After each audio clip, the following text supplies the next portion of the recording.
Hi, I'm Chris Manella, and this is the Step Over Podcast. Hi, I'm Alton Copeland, and this is Step Over Podcast. Welcome to the Step Over Podcast. My name is Josh Lemoyne. Thanks for joining. I hope you're well. You look great. That new haircut's really working for you. If this is your first time listening, special welcome to you. This is I try and make it a hyper-local soccer podcast, focusing on the sport in Ottawa, how it works. When I feel like it or I have time, I put out an episode. So there's no schedule. It's just like a little treat in your podcast subscription list. So you get to listen to me for a little bit. I'll drone on about something. And then you get to listen to me chat with someone much more interesting than I am. And on today's episode, that'll be professional soccer player and Orleans native Miranda Smith. I had the very good fortune to chat with her a little while ago, actually, just as she was starting her second season as a professional. And this year that was playing with a team in Akureyri, Iceland. So I got to ask her all about that. And she was fantastic. I think you'll really enjoy it. But this has been a really fun week if you're a fan of Atletico Ottawa. They finally, after 600 plus days after first being announced, they got to play their first home game on Saturday. And it was such a fantastic time. I guess they were allowed to hold 12,000 people for it. That was the pay what you want game. They sold them all out. And if you were there, how good did that feel to be, A, just in a stadium, period, and B, in that atmosphere with thousands of other people. There's not much like it, and it was nice to have, that back again. And the fact that it was such a good game, too. Both Ottawa and Halifax, they both had their chances. With a few minutes to go, it was 1-1. Then Brian Wright puts Ottawa up with a few minutes to go. They hold on, they get the 3 points. Crowd goes wild. It was just such a good night. And then last night, Wednesday night, Ottawa took on York United. And again, it wasn't the massive crowd that we had on Saturday. But I thought it looked decent. I don't know what the final numbers were, but, it wasn't a disappointing crowd by any means. Whatever number that was, it looked pretty good.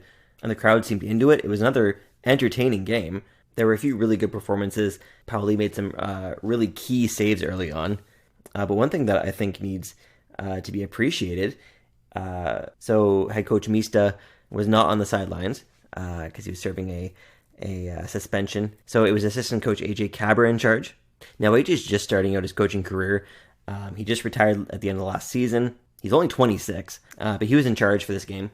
And around the half-hour mark, I'd say about 30 minutes into the first half, he saw something that he didn't like, and he decided to make a substitution. And he replaced Uche with Vidi Martinez. So Uche, don't think it was hurt. He was pissed off that he was being taken off. But up until that point, the game was fairly even. I think that you would give the balance of play to Ottawa, but York had far more shots at that point. So Cabra thought he would make an early substitution. And from that point on, I think Ottawa basically dominated play, both in possession and in shots. And I think he also made a formation change as well. I think they started with a 4-3-3, and they seemed to go to a 4-4-2. Anyways, I don't want that to go unnoticed, because one thing I appreciate from a coach, especially a new coach, and I think it's a really good sign for AJ, is, you want a bit of bravery from your coach. And I don't think we see that enough. I don't think that was a Mista call. I think that was an AJ Cabra call. And I mean, it could have backfired, but based on the results, it absolutely was the right call. And yeah, having the guts to make a call like that, make that change, make that substitution, change the tactics a little bit, I think that bodes very well for AJ's career down the road. He's still young. I'm not suggesting he's going to take over or anything like that. He needs to cut his teeth for a good while yet. But some players, they retire, and you can tell they don't have the mind for coaching, and something like that, I think shows that he's got it. He's got that mind for it, and he seems like a guy who's going to have a long coaching career ahead of him. But yeah, so in 2 home games, Ottawa's got 4 points, and if you'd said, hey, after these 2 games, you're going to have 4 points, you would have taken that. Absolutely, you would have. These last 2 matches at home, the team's shown a lot more organization, a lot more purpose, and that maybe they don't belong in the bottom of the standings where they are right now. So we're going to see if this is the start of a more improved stretch for Atletico Ottawa. Before the break, I just want to give a shout out to Ottawa South United. They finished their PLSQ seasons on both the men's and the women's sides. I know on the men's side they didn't have quite as strong a season as they might have liked, They finished 8th in the 10-team table, but they were very competitive all season. And on the women's side, they should be especially proud because really they were in contention for the Final Four, which is the PLSQ playoffs, right up until the last weekend. But it wasn't to be for them either. But now that that season's over, those players will be starting their university seasons. So players like Taylor Saunders at Carleton, Maddie Strickler at Queens, Evelyn Arsenault down at UConn, Tristan McFarland at Hartford, and many others. We're looking forward to seeing what they do over the coming months. Because, yeah, American schools, they're just about to start their seasons. And U Sports action also right around the corner. So there's going to be a lot of really great soccer to look forward to. And on that note, we're going to chat with someone who played university soccer both in the States and in Canada and won a University World Cup. So we're going to chat with Miranda Smith right after this.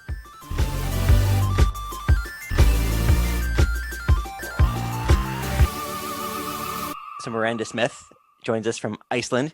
Can you tell us the name of the town that you're in? Yes. So forgive me if I don't do the pronunciation justice, but it's Akureyri. Akureyri. Yeah.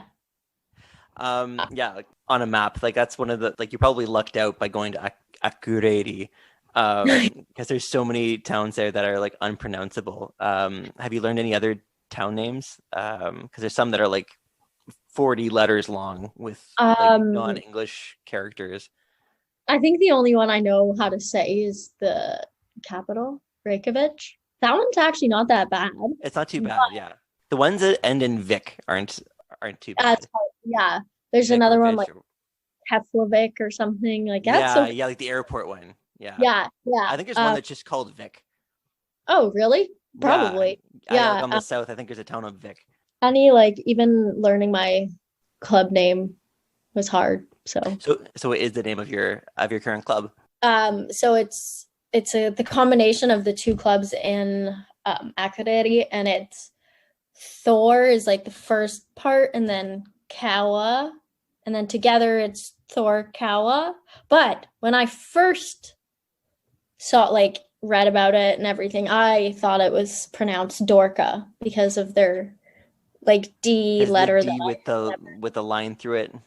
Yeah. So I was saying Dorka, and yeah, it was way off. So how long have you been there? Just about, I think it's 2 weeks, maybe a bit less or a bit more, one of the two. But I spent the first 5-6 days in quarantine. Okay. In a hotel. So you haven't been able to try a lot of the local flavors from what I understand? Yeah, no, I have not. I haven't the first week has kind of been a bit of a whirlwind week and a half, trying to settle in, figure everything out. So I actually we haven't gone out to eat yet, really. So I've just coffee. I've gone to coffee shops because that's. How is the coffee in Iceland? Good. It's the one thing I can't go without, but they don't have Starbucks here. It's so tragic for me. There's no chain coffee shop here. Everything's very small shops. Even there's no McDonald's here. There's so you not many. Get to know which ones are good and which ones aren't. Yeah, but so far actually, the cappuccinos I've had from each place have been pretty solid. So okay, I got a list of foods that are apparently very either common or they're Icelandic things that you have to try, and I'm just wondering if you've tried any of them. So have you tried mashed fish? No, but I believe they did give me that at the hotel.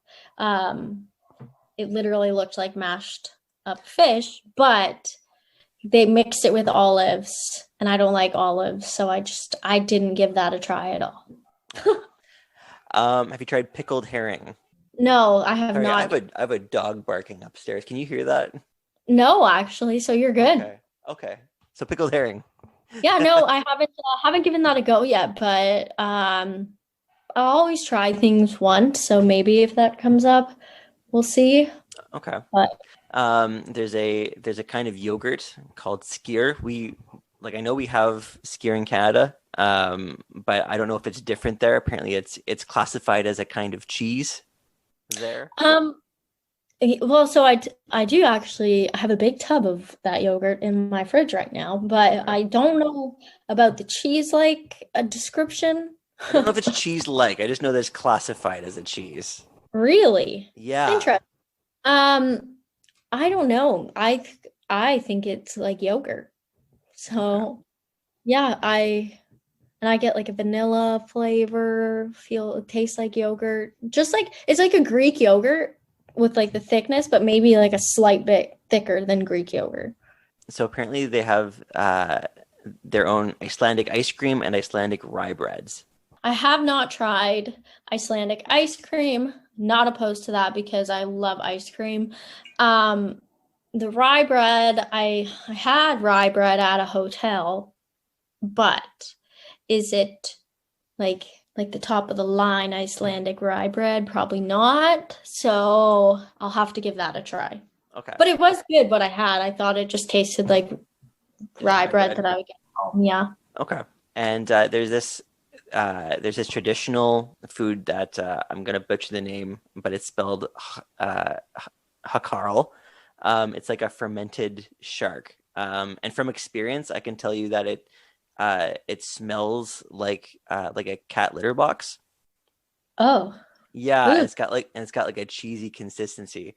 But it's like it's not something that Iceland people eat now, but they do give it to tourists. Have you had a chance to? No, and I'm not. I just said I'm pretty open to trying things, but I don't know if I'd be able to do that. Do you know what they do with it? They bury it and they let it like basically rot, and then they dig it up and they air it out. So like if you're driving around, there'll be these barns that don't have walls, and they just have these like pieces of meat hanging from them to like air them out, and then they feed it to tourists. Yeah, I've yet to come across that, and I'm not upset about it. Okay. Yeah, I don't know if you do, let us know. So it obviously doesn't taste good either. But the traditional thing to do to follow it up with, to wash down the taste, is this drink called Brennivin, which they also call Black Death. Oh, nice. Yeah, so you have your hakarl, your like fermented shark, and then you wash it down with a shot of Black Death, because that's the one thing that's like tastes worse than it. It's like a black licorice schnapps. Oh, but you can get it everywhere. Yeah, I hate black licorice, so that would just be adding even more grossness to the flavoring. So that tourist day in your future is not going to be a good one. No, it will not be a good one for me. Oh, yeah. First, if I don't get sick off the shark, I would definitely get sick off the black licorice. Okay, so you're from Ottawa. What neighborhood did you call home when you were growing up? I grew up in Orleans. I went to high school in Orleans, and then my parents got divorced in grade 9, and my dad moved to Stittsville, and eventually my mom moved to Hunt Club, but I finished my like high school time in Orleans, and then like now I've kind of lived everywhere. But okay. Yeah. When did you first start playing soccer? I started when I was 4, just with the Gloucester Dragons. And I think I played there until like competitive soccer became a thing for like the age that I was at. I think it was under 9. And then, yeah, from there I just like continued to play competitively, but I started in the Dragons at 4. Yeah. Well, like when did you decide to start taking soccer? Like you make that your thing, like take it seriously? So when I was 9, I did my first year of competitive soccer, but like, my team wasn't the strongest. Like my parents didn't know anything much about soccer in the area. It was like new for all of us. And then, so I played my first year there, and then, a couple like parents from other teams were like, oh, you should bring her here. Like there's more training, coaching.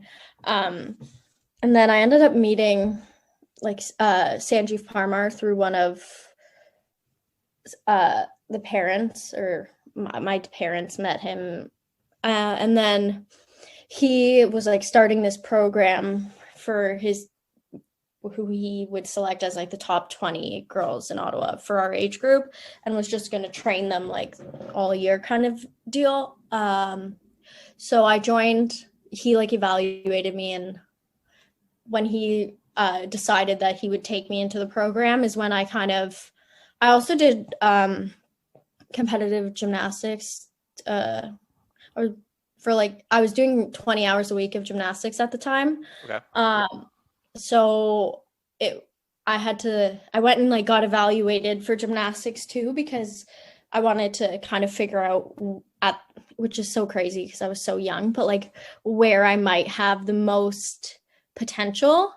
Because I think like what made me good at gymnastics was I was fearless and small. So I was good at gymnastics for my age. So but I ended up picking soccer because I thought I would have a better pathway. Okay. And then once I quit gymnastics, I was able to like fully focus on soccer. Okay. So like one thing I've often heard, and like and there's a lot to like back this up, is that like kids who do more than one activity, who do more than one sport, tend to do better at like everything that they're doing. Do you think that doing gymnastics kind of help with your soccer as well?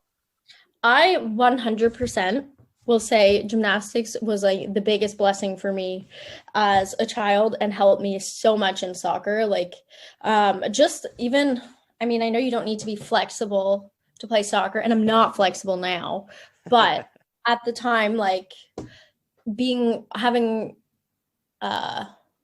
like some of the things that come from gymnastics, like definitely helped me. Like we do a lot of conditioning in gymnastics, so I was strong, and being flexible, like I've learned now as I'm not flexible, if you're like, you can run faster because like you can stride.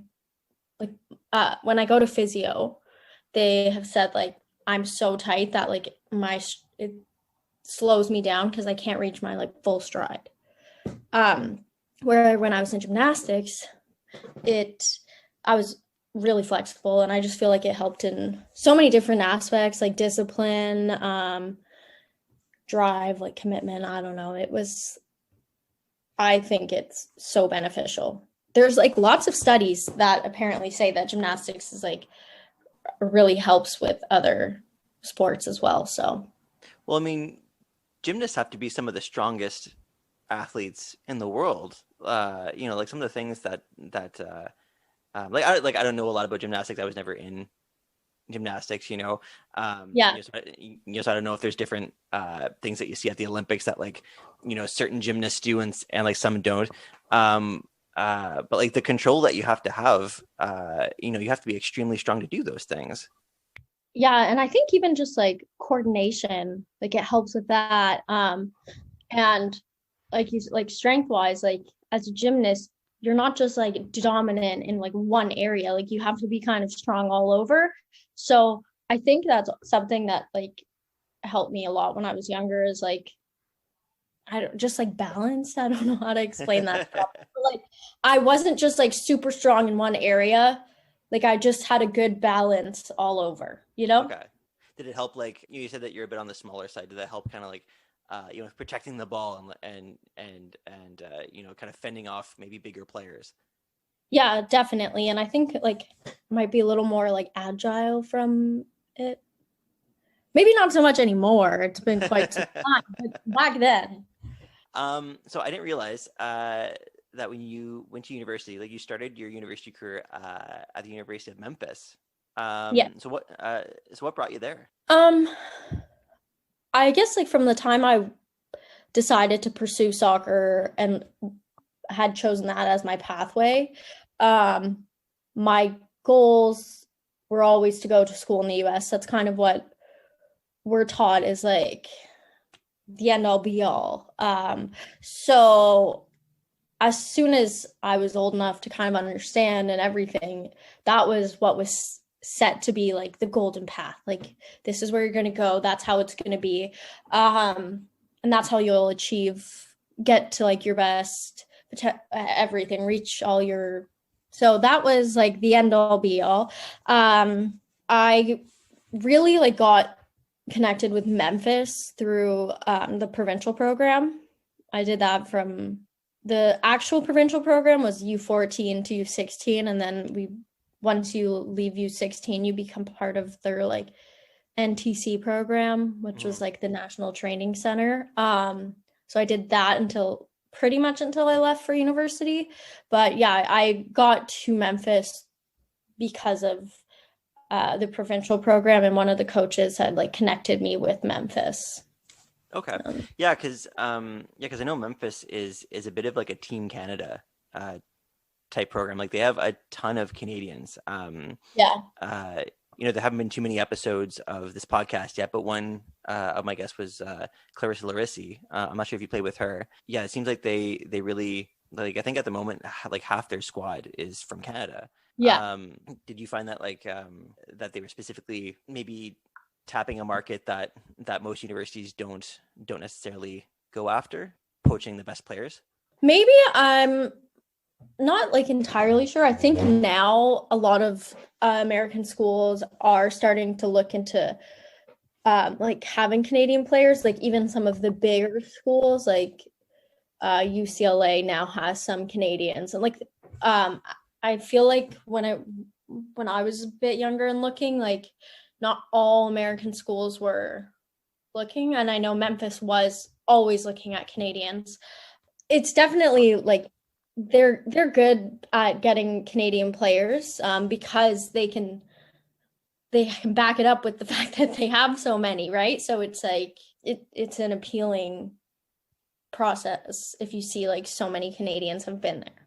Well, yeah, like there's so many Canadians getting so much playing time there. Yeah. So what were you studying there? I took journalism.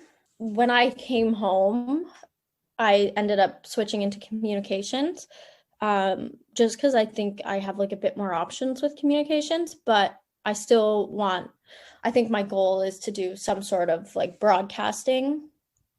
So I will have to probably go back to school to do a little bit of like more targeted towards broadcasting. So yeah, that's why I went into journalism at Memphis. Okay, gotcha. It was 3 years at Memphis. So you switched to the U of O. You came back home. Was it soccer that brought you back to Ottawa, or was it the program? It was soccer. Like, my decision was actually based purely off of soccer, because I loved school there and I loved my friends. My boyfriend was there, so I had a lot in Memphis that I wanted to stay for, but ultimately my decision came down to this sport that I spent my whole life working for, and this experience that I had spent my whole life to get to, and that I just was really unhappy in. And I felt I deserved for myself like the opportunity to enjoy the sport and something I worked my whole life for. I was at a point where I never wanted to play soccer again. Like, I hated it. So leaving, even though it was hard, was the best decision I ever made. I feel like the environment that was created in Memphis just wasn't healthy for me. And I became like a shell of myself, like as a player for sure, and even a bit as a person.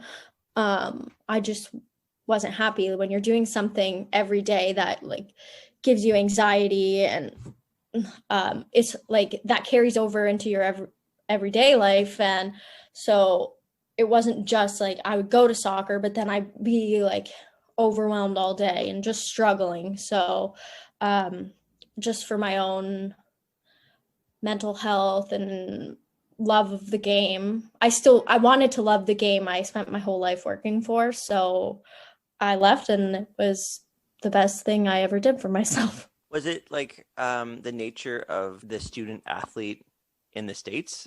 Because it's different being being at a school and like part of a sports program there than it is in Canada. Did that Yeah. play into kind of what made that an unhealthy situation for you? I don't think it was necessarily that. I think that unfortunately in my case, I my relationship with the coaching staff was very hit and miss, and often it depended on the day. Sometimes we had a good relationship, sometimes we didn't, and it was just really hard on me, and I just had lost like all my confidence in soccer and as a player. And when you aren't confident and you don't feel as though your coaching staff is confident in you, then it's hard to go out and perform and not be scared. And I just was scared. And I think like I loved being a student athlete. It was great. And I loved like a little bit different in the US was like how close all student athletes were and like knew each other.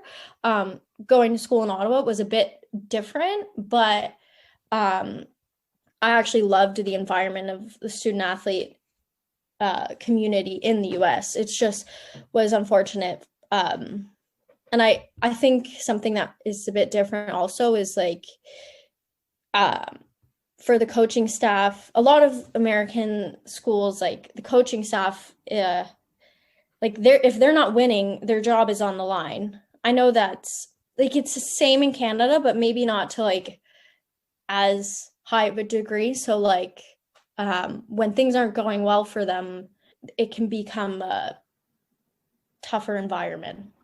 Okay, that's fair. And like I don't want to sit here and like I'm not trying to bash Memphis. It just wasn't a great fit for me. And yeah.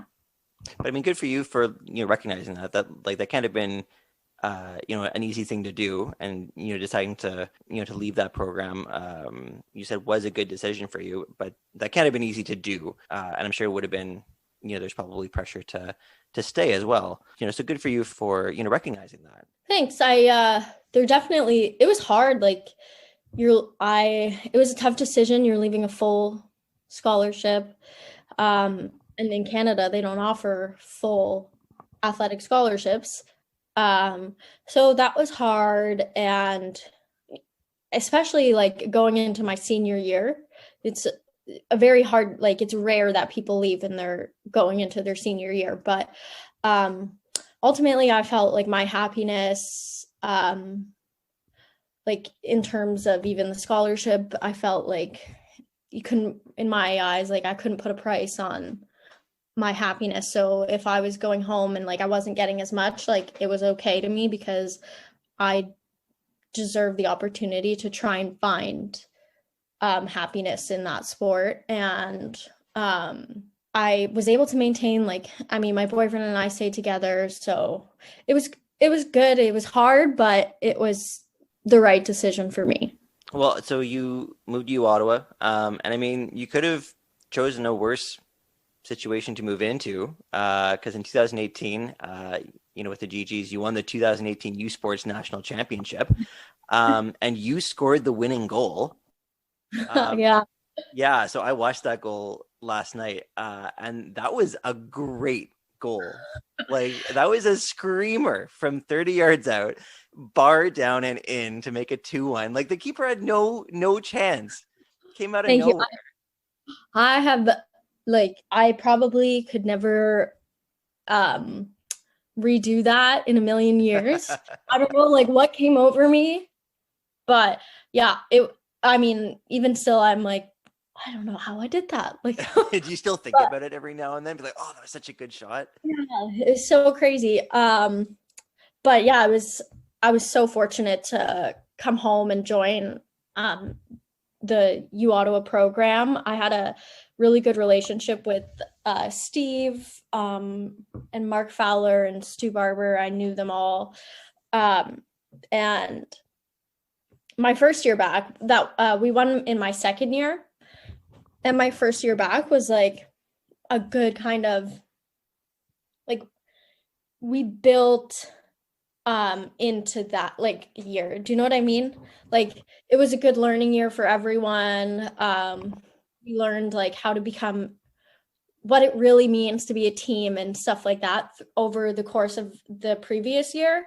So then the year that we won nationals, like that was the most in sync team and like committed team I've ever been a part of. It was just like a storybook team, you know, storybook ending, everything. But yeah, my first year back was, especially for myself, like a big transition kind of building year. I was relearning to love the game, relearning or rediscovering my confidence, kind of building that up, building up trust with like the coaching staff and everything, and adapting to like a completely different environment. I think like the biggest thing in the US that I felt was, and a big reason behind like me becoming so anxious and stuff was,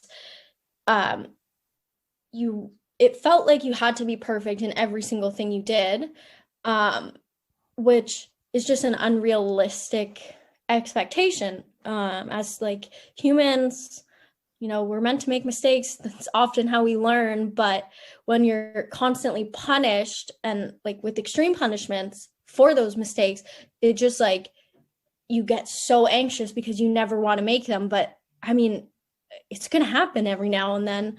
And like, it was just like a very controlling environment. Whereas like coming home and learning that like, oh my gosh, it was okay if I made a mistake, or like, I was allowed to eat certain things. Like it was just so like, it was a lot to adapt to. It was great though. Like I actually felt more, it's kind of weird because like you go to school and you're 18 and like you're kind of you're becoming an adult, but I'd never felt more kind of like a child. Like I was monitored in every single thing I did, what I ate, if my schoolwork was done. Like, you know, it's a very Ottawa you're expected to be an adult and be able to take care of those things yourself.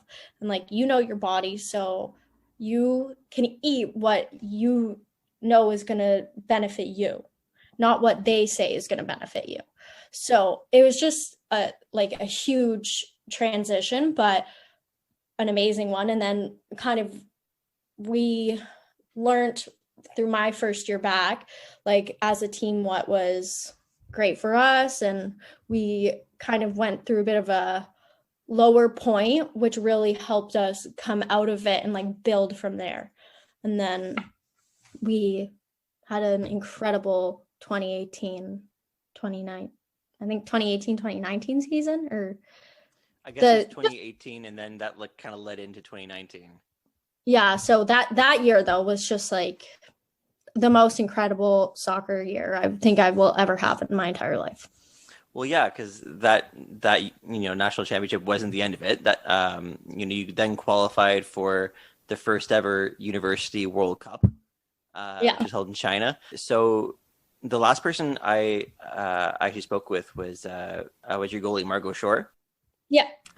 So she had you know, a great view of that whole tournament from the back end. Your team made it to the final against Paulista University from Brazil, and so Margot said that like that was the best team that your GG's team had like ever faced till that point. Oh, yeah. Did your team like run tape on them? Like what were your thoughts going into that like championship game? Well, truthfully, like I just going into the tournament in general, like I wasn't sure what to expect because that summer prior, there was 4 of us who had gone to the FISU like Universiad, kind of, it's like an Olympics for student athletes. So it had like every sport, and we went there, and it was the way that they made that team for soccer was like a selection of players across all the universities in Canada. So we went there, and like those games were very hard. We didn't actually, our results didn't turn out as great as we had hoped, and so going into this FISU tournament, I didn't know, like we were all like, oh, we don't really know what to expect. Like that was so hard. So we weren't really sure how we'd fall. But I think like if there's anything I've learned from like those two tournaments is there's so much to be said for team chemistry and like working together as a team. Like that Ottawa U group had been together, and we did have some newer players, but a good core of the group was from the previous 2018 team. And it's just like when you spend and play so much time together, you learn how each player works, what works for them. Whereas like in contrast, when we went to Italy for the other one, it was a bunch of players who were selected from Canada across the Canadian schools, but thrown together. And yes, like each one is very talented, but everyone is coming from a different background and how they work. So I think like, and when I had talked to a couple of the girls from the Brazil team, like, because that team was so good, like skilled, fast, smart, like just know the game. And they have players now on their full national team playing with Marta. So they were a very talented team. Wow, but yeah, when I talked to them, they said it was the fact you guys played so well together as a team. Like you guys fought that whole game as a team. And I just think like there's so much to be said for that. And I would agree, because like, were we as skilled as them? No, but we had the heart for like, and the drive for each other. Like we wanted to work for each other, and it's just, yeah, like, I don't know, going into that game, we watched a bit of video, but it was a bit like, we didn't have that much video to watch. So we kind of went in knowing that they had beat every team before them, like some by quite a big number. They really thumped pretty much every other team. Yeah. So that was a bit not like nerve-wracking in a good way. I don't know. It's like we were most definitely probably the underdog going into that, but I think like I don't know if for me at least, like that almost pushes me more. Pumped you up as opposed to being daunted by it. Yeah. That for me would be my last game ever with like those, like a player for Ottawa U. So like you just want to leave everything you have. And there was a couple of us in that situation, but yeah, I think we all had a good attitude going into it. Like we truthfully, I don't think expected to get that far already. So we just kind of like would go off of our previous game, like, well, we were able to do that, so like why can't we do this? You know what I mean? So you're in your second professional year, right? Yes. But last year I only ended up like playing a half year. Was that because of COVID or? Well, yeah, kind of. I accepted the contract like already a bit later in the season, just because that was my first time trying to figure out how everything works. I didn't really know what I was doing. This offer came like out of nowhere to go to Finland, but at the time I was like, I'm doing nothing in Ottawa. Like everything's shut down. I just need to get out of here. I need to play. I need the experience. So I knew that I was going in late, but then I was supposed to, by the time I had actually gotten there, it was like 2 months after the fact that I was supposed to be there. So I ended up only getting to play, I think like 7 games there, but if I had gotten there when I was supposed to be, it would have been maybe like 12 or 13 games. Okay. But yeah, so then this is my second contract. But I'll be here for the duration of the full season. Okay. So Iceland Soccer, like I think is interesting for like a lot of people because it's such a small country. So their men's national team is like well documented, like takes Yeah. on Spain, Italy, whoever they just like overperform. Like they're Yeah. it's like 300,000 people there. But the women's team is no slouch either. Like they're ranked I think 18th in the world. But they like again they have the population of like Orleans, Barrhaven, and Canada. I know, it's so crazy. Yeah. So like I know you haven't been there long, but I'm especially curious about the infrastructure for like the women's game. Like what's it like there? Like because I know the men's side, the men's leagues have like multiple divisions, like 4 or 5, 6 divisions or something like that. What's the women's side like? I know that there are multiple divisions here also. I don't know how many. But I know like under the league that we're in, there's like a couple that fall after. Yeah, I'm not sure on the exact number, but I mean, I think like in our league, I believe it's 10 teams, and they're like spread obviously across Iceland. And I'm like just based off of what I've seen so far, and like our facilities, like they're pretty nice. Like I can understand like how a lot of like being able to be a top team play, everything is like you have to have access to like certain things where like so our facility like in it, one of them we have two because we're the like two combinations, Right, yeah. But like the one that we normally train at has a huge indoor facility which is pretty much like we have access to whenever we want really, which is great because like that allows even like myself to go in and get extra training when I need it. There's like a gym in there, lots of like meeting rooms, like a club, like it's more of a like you have access to the things that you need to be at your top competing level as an athlete, Okay. I don't know if that's the case for all the clubs across Iceland because I haven't really gotten to see much yet, but I think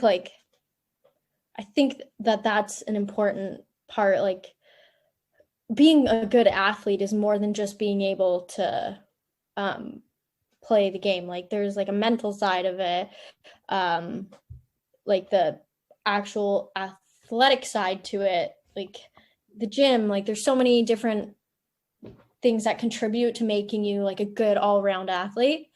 So I think like from what I've seen so far, we have a lot of like access to things that can contribute to that. So yeah. Okay, so there's like a lot of like different support features, I guess. Yeah. And like our coaches are committed, like if we want extra training, they will be the ones to provide that. So that's great. It's not like I'm going out and making up a session for myself. Do you know what I mean? Mm-hmm. Like I just feel like it's a really good environment to develop and learn, and so. Okay, so I've just got a few quick questions for you. Yes. Who has had the biggest impact on your career so far? Oh, that's a very tough question. For sure, soccer related. There's been a couple coaches I think that have really made me and shaped me into the player I am today. From like a youth level, Chris Grimes and Sanjeev has been consistent throughout my career. From he like found me, started and like developed me, and I still when I go home train with him. So he's been like consistent. But like Chris Grimes was my first club coach that really developed me, and then Raz Alasmar, I was with him for a long time, and he was a great coach, positive influence, really. It was like a tougher time in my life, so he was like very good for me. And then I would say Steve and like the whole Ottawa U staff has been really good at helping me regain everything that I had lost and like grow from there. So yeah, definitely. But then outside of soccer, of course, my family is incredible. The sport has given me my whole life to pursue this path, even though it's not always the easiest. They had to give up and sacrifice a lot. So obviously those coaches and my family. What's your favorite field to play on in Ottawa? That's a good question. Probably I think the like Minto field at Ottawa U. Oh yeah. That's just like our favorite field. It would have to be any turf field because unfortunately all our grass fields are like have huge dirt patches in them because of our winters. So, but I think like that Minto field has like been home for us or myself over the last couple of years. Obviously, COVID put a huge damper in that, but I was still going to train with them when I finished. So that's probably my favorite field. Okay. If you could play a different sport professionally, what would it be? And it doesn't have to be like one that you've actually done. Yeah. I think though it would be gymnastics. I just love, I mean, it's my favorite sport to watch on like during the Olympics. I think like the stuff that they do is so incredible and like so few people can do that. But then I do love like, but I'm super short, so I mean, basketball wouldn't be really a thing, but I do think it's a fun sport. You can still do that. Yeah. Muggsy Well, Bogues was 5'3". that's taller than me though, so I don't know. Only 1 inch, but I mean, It's fine. yeah. Your favorite food? I love fruit. I really love fruit. Any fruit, except for grapefruit. Okay. Watermelon? So if anyone gives you like one of those edible arrangements for your birthday, that would be like a good bet. That is what my boyfriend gets me every time. No way. Right on. Yes, I'm like, I would prefer that over flowers because then I can eat it. The best. Right on. So what's something that you've started to do like during COVID or like because of COVID that you might keep doing once COVID's over? Well, I think like through COVID, something that a lot of people have like had to deal with is like I don't know, stress or anxiety because it's like an unknown. We don't know what's happening. So That's not great. Yeah, exactly. I've just really put like an emphasis on self-care. It depending on the day, like it varies, but like even if it means just like taking a bath and reading a book and like time to like just take care of myself, I think is just the most important thing. Even if that was like writing in a journal or like reading a positive like story. My brother brought me this book of like all these like acts of human kindness that just like sometimes you read and like just makes you feel good. So just doing little things like that, I think have been really important for me. And I think if anyone can like take time to do good things for themselves right now, they should be, because it's such a hard time. Nobody knows how to get through it because it's like new for everyone. So trying things out that, I don't know, anything that can like make you feel a bit better, it's worth it. Yeah. Nice. I was just gonna say like, I cut my hair now. Yeah, well, I've been cooking too. I like that. Okay. I was actually really fortunate throughout COVID that while I was at home, I was able to work the whole time. So because I work at Sport Check while I'm home, but I work in the like online order department. So I was working the whole time. But that has also been something that kind of kept me sane. I'm a very like busybody, so I can't imagine if I hadn't been working and sitting at home, which is majority of a lot of people. Like my brother was one of those people who didn't get to work. And I just can't imagine. I was very fortunate. So If you're at a chip stand, do you get poutine or regular fries? probably regular fries, Yeah. I think. But I love poutine too. It just depends on the day. But cheese sometimes hurts my stomach, so That's fair. That's fair. yeah. Wearing sweatpants to the grocery store, is that okay for you or not okay? Absolutely always okay. I am probably always wearing sweatpants to I always feel very self-conscious if I'm like out and about in like sweatpants. I don't know why. It's just me, and I'm not like looking at other people in sweatpants. It's just like Yeah. how I feel in sweatpants. No, I know a lot of people like that. I am just not one of them. I don't care. And especially now in COVID, wear the sweatpants. Wear your pajamas. Do whatever makes you happy. Yeah. I mean, I haven't worn my pajamas to the grocery store yet, but I mean, You're trying to make, an impression on Iceland. yeah, exactly. But I mean, I wouldn't be judging anyone if they did. Exactly. Okay, so last question. Pie in the sky. What's one club that you would absolutely love to play for one day? Like pie in the sky, in your dreams. I'm playing for this club. I don't know if I have a specific club, but I can say like I think I'd love to play in France, just anywhere. I mean, obviously in like my goal would be to reach the like top league, but I would be happy to play in France. That's always just kind of been a goal of mine. So it wasn't ever like a specific club, but I would like to play in France.